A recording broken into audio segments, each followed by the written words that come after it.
exclusiva nesse momento. Isso, e eu gostaria aí, que o ex-presidente chamasse o próprio filho. Tá certo. Ele que tá aqui com a gente via Skype para falar o que aconteceu. Já agradeço de antemão. É lógico, é meu menino, 03 aí. Dudu, fala com a gente aí. Olha ele aí. Eduardo Bolsonaro. Fala, Dudu, tudo bem, cara? Tudo bem, Zuckerman, Rogério, Alba, todo mundo da bancada. Satisfação estar mais uma vez aqui para ter essa conversa com vocês. Show de bola. Primeiro quero agradecê-lo, porque você parou o seu tempo para explicar um pouco do que está acontecendo desse assunto aí que mexeu com o seu coração, sua raiva. E eu estava falando aqui que óbvio que tem um decoro, mas foi uma situação bem absurda. Primeiro eu queria que você contasse pra gente como aconteceu, né? A gente vai colocar as imagens enquanto você fala, e depois eu vi até que você fez um vídeo se desculpando, mas explica lá, quem não está... Não pedi desculpa não. Não se desculpando, esclarecendo. Você pediu desculpa pela forma que você falou, né? Que você estava exaltado. Não é elegante, ele tinha 100 horas, falei palavrões, né? Mas eu acho que é totalmente compreensível. O que aconteceu ali? Vamos lá. A gente estava numa sessão na comissão de trabalho, eu estava fazendo obstrução enquanto líder da minoria, como uma forma de atrapalhar o governo, né, e todo o seu interesse, de maneira a pressionar o governo a permitir a abertura da CPMI do 8 de janeiro, até porque foi dado um prazo mais do que extenso para que o governo corresse atrás para retirar as assinaturas, tinha sido marcada e apalavrada pelo presidente do Senado, Rodrigo Pacheco, que semana passada, essa semana que está terminando agora, que seria aberta agora essa CPMI. Enfim, todos os requisitos preenchidos e não foi aberta. Então a gente começou a fazer uma obstrução.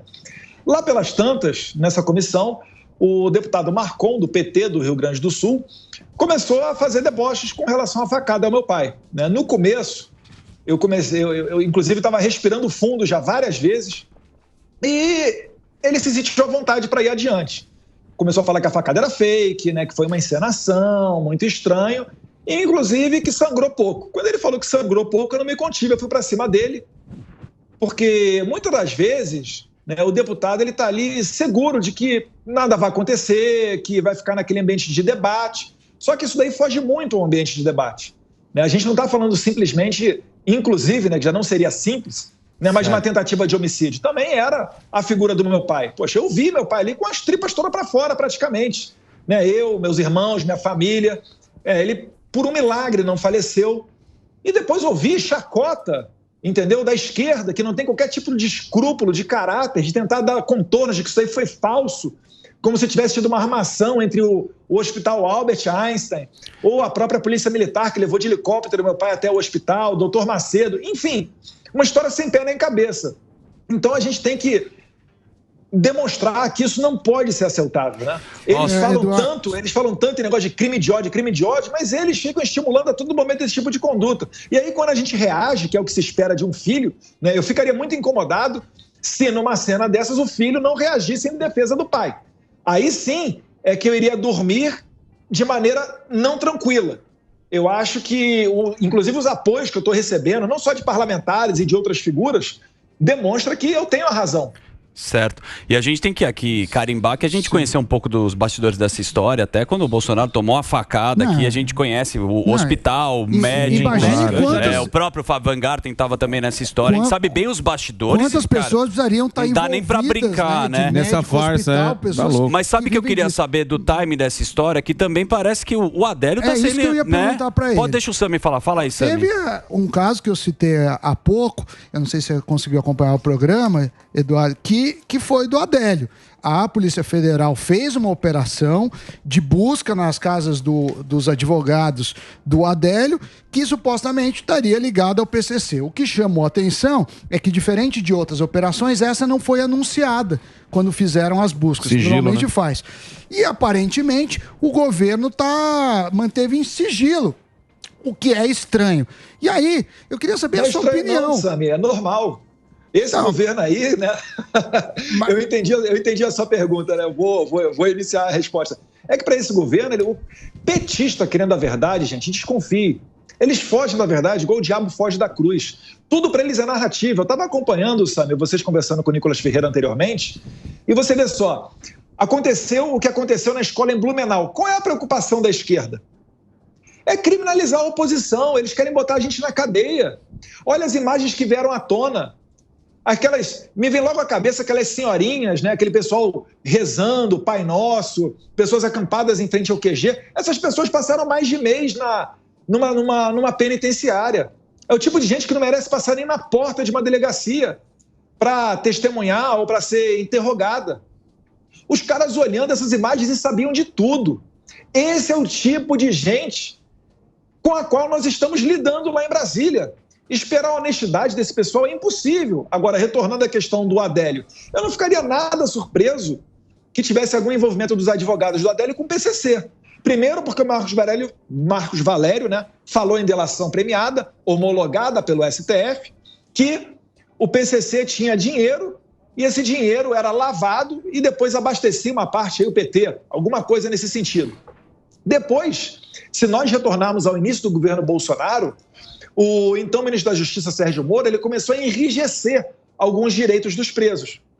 Um grupo de advogados, um dele inclusive, né, Geraldo Prado, que foi professor da FRJ, onde me formei em Direito, junto com outros advogados, foi a um organismo internacional, a OEA, tentar derrubar essas instruções normativas, portarias do então Ministério da Justiça. Ou seja, eram advogados do PT que estavam tentando beneficiar presos do PCC. Repara que não seria a primeira vez em que essas conexões estão tentando abafar esse tipo de caso. E só para não deixar entre o PT e o PCC, se você for retornar nos anos 90, na criação do Foro de São Paulo, que é o grupo de esquerda melhor organizado da América Latina, em 1990, Lula e Fidel Castro lançaram esse grupo chamado Foro de São Paulo, a quem, inclusive, o Lula atribuiu a sua eleição presidencial. E o que é que foi lido na inauguração, na abertura dessa nova instituição chamada Foro de São Paulo? Foi lida uma carta do líder da Farc. Então, as conexões do tráfico de drogas com o PT, elas existem. Só que o problema é que quando a gente fala isso, eles vêm falar que é fake news, que a gente está inventando, está estimulando discurso de ódio, que nada, a gente está falando é a verdade. Boa, Dudu. Professor Vila quer falar com você, tá com saudade de você. Primeiramente, se fosse pra cima de mim, o senhor apanhava, tá? Agora é o seguinte... Faixa preta, professor? Não fui faixa preta de judô, kung fu e aikido. Agora o negócio é o seguinte, eu quero perguntar, o senhor diz, né, essas questões conspiratórias do senhor de Foro de São Paulo, que nada disso existe. Agora eu queria falar o seguinte, até quando então os senhores vão ser prejudicados? O discurso de ódio são sempre de vocês sempre são os punitivos, vocês são as crianças perdidas do Peter Pan. Eu queria saber quando vocês serão encontrados pela justiça, porque a esquerda é o demônio, como você diz. Então o que tem que mudar para você ser ouvido, pobre? É o Peter Pan, pode falar, bananinha com pendrive. Pô, professor, pega leve. Mas vamos lá, gente.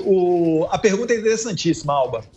Eu acho que a melhor resposta que a gente tem que dar é a longo prazo. Só que daqui até lá, nós temos que sempre expor esse tipo de coisa. Quando a gente expõe, fica muito fácil da população que não participa da política entender quem é que está certo e quem é que está errado.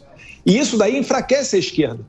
Tanto a nossa opinião é importante, que qual é a arma que a esquerda utiliza contra nós? É nos calar, é nos censurar, é ameaçar deputado de não assumir o mandato, caso ele se posicione dessa ou daquela maneira, é calar veículos de comunicação que na época da eleição suscitam essas coisas que vêm dos terraplanistas, né? Ora, bolas, quem poderia imaginar que o Lula teria alguma relação com Daniel Ortega? O TSE agiu muito bem em retirar do ar da internet todas essas informações. Ora, conexão de Farc com o PT? Não, isso não existe. Enfim, eu estou fazendo aqui uma ironia, mas para deixar bem claro que quando eles tentam nos calar é porque é essa última arma que eles têm. Não se engane não, eles estão se expondo muito quando eles vêm com PL 2630 para regulamentar as redes sociais e na verdade todo mundo sabe que é para calar a boca de conservador, é para calar a boca de opositor, porque se a gente nada falar, eles vão continuar aumentando o seu imposto da Shopee, do AliExpress, depois te roubando e não vai ter quem denuncie. Ou seja, você vai trabalhar aí bobão, vai pagar essa conta para o Lula ter lá 37 ministérios e não vai ter como esse ciclo ser quebrado. Então a gente tem que sempre expor e a longo prazo prestar atenção, porque o foco dessa questão toda não está na política, mas sim está na formação dos nossos filhos e está dentro principalmente das escolas e das universidades, que é a doutrinação ideológica. Depois que um garoto sofre uma lavagem cerebral nessas universidades, né? Que ele entra ali bonitinho, etc., sai dali maconheiro, a mulher sai toda esculhambada, e quem falar alguma coisa e criticar é que está errado, e não ele, né, que está tentando mudar o mundo antes de arrumar o seu próprio quarto. Então essas pessoas saem das universidades e assumem cargos no judiciário, em sindicatos, na própria política, na polícia, etc. E a partir dali, eles começam a tentar fazer a sua, entre aspas, revolução. Ó, você não fala de maconheiro que tem o fuzil aqui. Mas que é isso? Tá? Você respeita os maconheiros, mas só o fuzil. Boquinha de fumo. Boquinha de chupa. Deputado, só pra gente entender o que pode acontecer com o senhor, porque é o seguinte, óbvio que qualquer ser humano vai defender a honra do pai. Isso não tem a dúvida. Mas agora, isso pode virar um modus operandi dessa galerinha aí. O que pode acontecer com você? Alguma coisa só por esse xingamento ou só aconteceria se você chegasse em vias de fato? Por gente, né? A quebra de decoro. Pode acontecer alguma coisa com o senhor? Ó, senhor, hein? Caraca. Senhor fuzil? Como é que era mesmo lá o lance? Porra, da, o cara que subia pra dentro. Boquinha de chupa-beck. Fio pra dentro. Fio pra dentro. A Boquinha de hemorroida, até você, deputado. Aí quebrou o decoro, né? Já vou fazer a cassação hoje. Mas deixa ele responder. Vai lá, Dudu. Não, é impressionante. O deputado Marcol ontem nas redes sociais estava anunciando que vai me colocar no Conselho de Ética. Só que as circunstâncias são muito favoráveis a mim.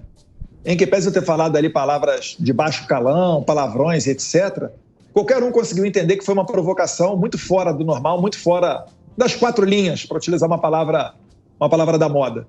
Então, eu não tenho receio de ser cassado no Conselho de Ética, ele vai me colocar no Conselho de Ética. Eu confesso que eu ainda estou estudando a possibilidade de representá-lo ou não no Conselho de Ética.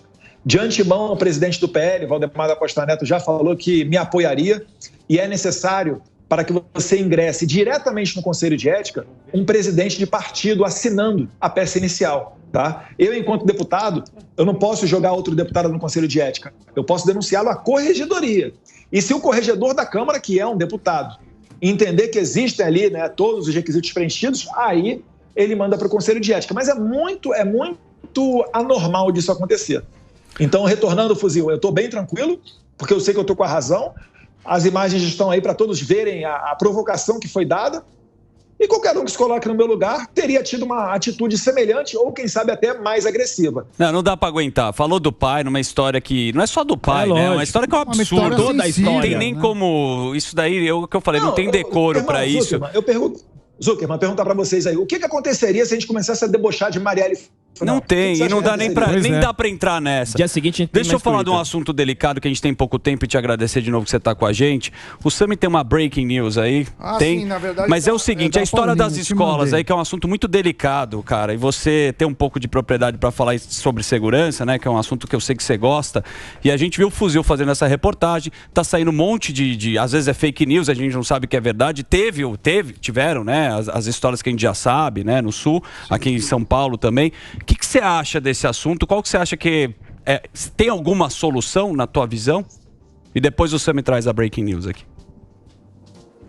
Olha, o principal, né, mais uma vez, são os pais olharem para a criação dos filhos. Isso daí a longo prazo. Para conseguir detectar, porque esses caras que entram nas escolas, etc., normalmente são jovens ou por vezes até alunos, ele tem um pai, tem uma mãe, tem um professor. É muito difícil você conseguir imaginar que a violência vai chegar a esse ponto. Agora, o que a gente pode fazer com relação a isso? A curto prazo, eu devolvo a pergunta para a população. Você deixou sua filha na escola e foi para casa. Um cara entrou com uma machadinha, com uma faca ou até com uma arma de fogo, vamos supor. O que é que você gostaria que existisse nessa escola? Aí eu te dou as opções. Tem um professor desarmado, tem um psicólogo, tem um policial, uma guarda municipal ou um vigilante. Eu acredito que o melhor instrumento para você deter um criminoso disposto a matar com um instrumento nas suas mãos é uma pessoa de bem armada. Inclusive, estou falando com vocês aqui dentro de um clube de tiro. Eu estou na base Armalite em Itu. Estou aqui para fazer um treinamento. Por quê? Não é porque eu sou o super-homem, eu sou o Rambo, não. Mas é porque é muito simples. Até porque se eu, legislador, falo, olha, a gente vai botar uma pessoa não armada, gente, a gente vai estar colocando mais alguém que pode oferecer uma pouquíssima resistência. Que se vier uma pessoa com faca, é muito difícil você conseguir deter essa pessoa. Um ferimento à faca, inclusive, ele costuma ser muito mais letal do que um ferimento até mesmo à bala.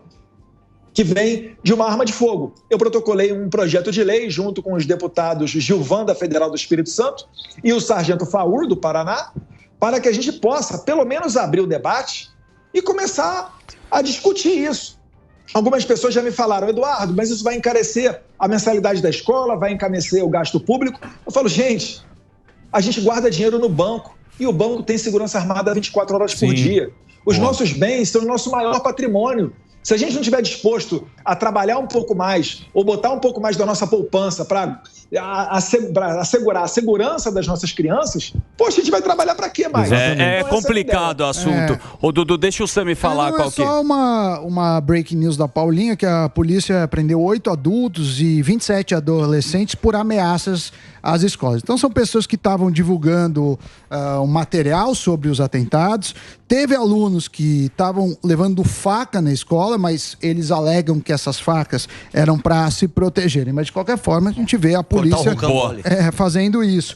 E temos o Léo Dias também. Daqui a pouco a gente vai ter o Léo Dias. Ô, Dudu, posso aproveitar que a gente tem uma certa intimidade? Pode vir a câmera aqui pra cá. Não, a gente já conhece, você vem muito aqui, enfim. E eu adoro pegar as notícias e você vai ser a melhor pessoa para esclarecê-las. Que é o seguinte, tem a história do Carlos Bolsonaro, seu irmão, que ele não tá mais cuidando da rede social do seu pai. Eu queria que você contasse essa história e, segundo informações dos bastidores... Ok, veja, ele não tá cuidando da rede social porque existe um embate dos irmãos, né, que seria o Flávio Bolsonaro também, para a Prefeitura do Rio de Janeiro. Coloca aqui a exclusiva na tela, meu irmão. Essa fui eu. Posso falar? Pode. Ah, tá, que entrei. Achei que você entrava na vinheta. Já entrou rapidinho, mas pode falar, esclarece pra gente a história aí.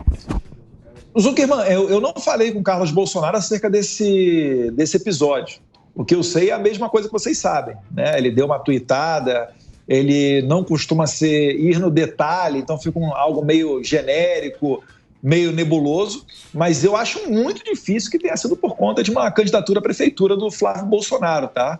Talvez o Carlos mesmo esteja querendo encerrar um ciclo, fazer alguma outra atividade. Enfim, não sei. A gente está falando falar, aqui, ó, seu pai. Por ele. É isso, Bolsonaro? Agora, se os meninos quiserem ser prefeito lá do Rio de Janeiro, eles que tiram um palitinho. Mas Prefeitura de São Paulo é o meu 03. Não é? E aí tem a briga dele com o Salles e com o Nunes. E aqui em São Paulo? Gente, que isso? Vamos ou não vamos, ô 03? Eu acho que em São Paulo, eu agradeço, Rogério, eu agradeço a moral, o apoio, mas está bem direcionado para ser o Ricardo Salles, o nosso representante, a Prefeitura de São Paulo. Eu sempre repito que isso não é uma decisão individual dele, nem minha, nem do Jair Bolsonaro. Isso vai passar pela estadual do PL, isso vai passar pela nacional também, porque é uma capital. Agora, o Salles, ele tem todos os predicados. É um cara de São Paulo, é um cara que, poxa, já foi secretário de governo estadual, já foi ministro do governo Bolsonaro, foi um dos parlamentares mais votados, deputados federais de São Paulo. Então, ele tem muita moral, tem experiência, é advogado, é contra o aborto, é a favor da legítima defesa. Então, é uma pessoa que certamente representaria uma candidatura mais à direita aí na cidade de São Paulo. Eu estou falando aqui de Itu, tá? O centro do mundo. Mas o Salles, ele certamente conseguiria fazer frente ao Boulos. As pesquisas estão saindo, estão dando conta até de que o Salles já estaria à frente do atual prefeito, Ricardo Nunes. E eu acho que nesse espectro todo, o grande opositor a ser batido é o Guilherme Boulos. Eu acho que seria o pior dos mundos para São Paulo, seria uma prefeitura do Guilherme Boulos. Agora, vale também lembrar, ele é de esquerda, eles são conectados ao Lula e tem mais de um ano de água para passar embaixo dessa ponte até chegar à eleição. Sim. Então, é muita baboseira ainda, é muita pataquada que esse governo vai fazer até lá. Pode esperar. Agora, para finalizar calma, aqui... temos antes, ainda não, Léo Dias, a gente já segura uma bomba do Léo Dias. Outra bomba. Presta atenção, daqui a pouco tem uma bomba do Léo Dias. Envolvendo quem? Bomba. Dudu Bolsonaro. Sério? Nós temos uma informação aqui do Léo Dias. É isso, Léo? É isso mesmo. Daqui a pouco ele vai falar. Deixa eu aproveitar também para a gente estar aqui com você. E a história do Bolsonaro, que ele vai ser candidato ao Senado, não quer mais a presidência. Isso é verdade, fake news ou procede aqui a informação? Zuckerman, quando se fala em presidente, é óbvio que eu tenho um acesso privilegiado, mas eu só acredito quando está na rede social dele. Na rede social dele, por hora, eu não vi nada disso. Então, Você não perguntou pro Carluxo mais, né? Ele não tá mais lá, você não sabe.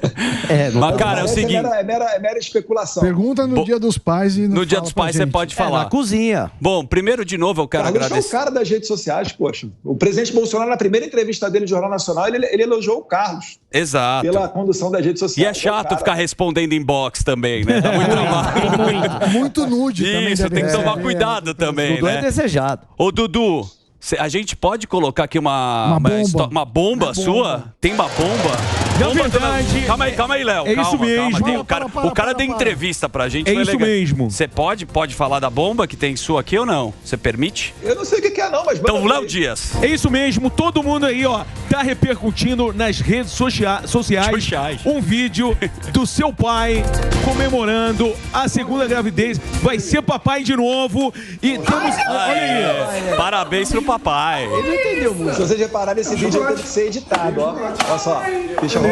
Ele não entendeu. Ele achou que é o chocolate. Ele achou é Páscoa? É mais um neném.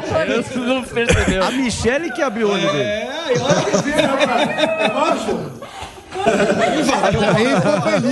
Varão. Foi um chocolate que ele não gostou do ovo de Páscoa, ele jogou.